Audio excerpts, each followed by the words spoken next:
image of a woman fighting in frontline combat is rarely seen. That soon may change, however, thanks to a recent decision by U.S. Pentagon officials to allow women to fight in frontline combat. While some are heralding this decision as a victory for gender equality, others are claiming this is a victory for political correctness. Currently, about 14% of the U.S. military consist of women, but few fight in war. Do you guys think women should be allowed to fight in frontline combat? Well, you know, I can probably speak out of both sides of my mouth on that one. For equality for women, I think it's a good deal, and you know, they've made such great strides. And on the other hand, I kind of worry about the guys trying to take care of the women in combat.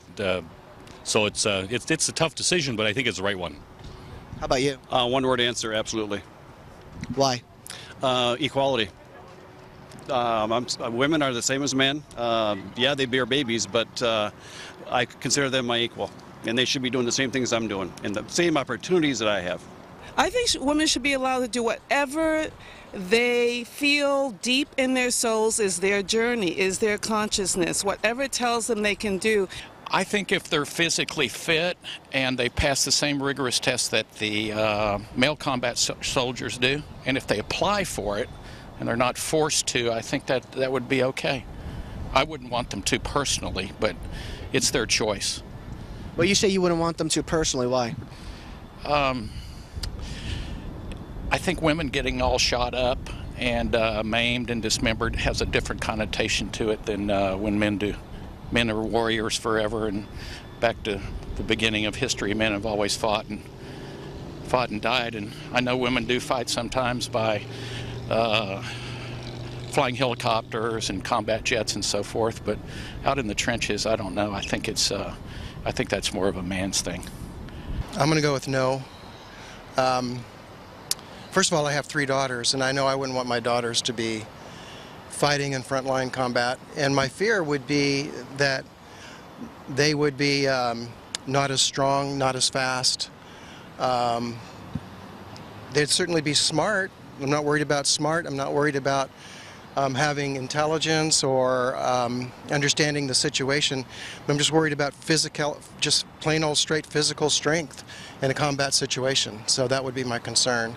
I don't really think it's great for anyone to fight in combat, but if they're going to have people out there, then you know, it doesn't bother me to have women up there as much as men.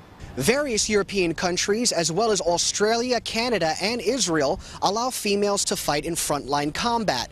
However, for the exception of Israel, few of those countries are ever at war.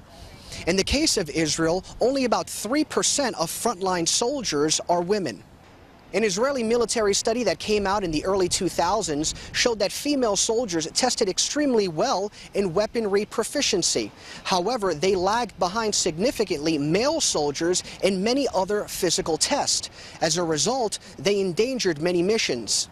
Are you concerned that women can be sexually assaulted if captured by the enemy? Oh, yes. Just as the potential for sexual violence with their colleagues. If you say one, you have to say the other. If you think, you know, your colleagues are going to be a problem, then definitely your enemies are going to be a problem. But that's still not reason for you to prevent women, in your opinion, from fighting in front. I think it's their choice. Absolutely. They'd probably have even a worse fate in store for them than any of our regular male soldiers. Reporting for InfoWars Nightly News, I'm David Ortiz.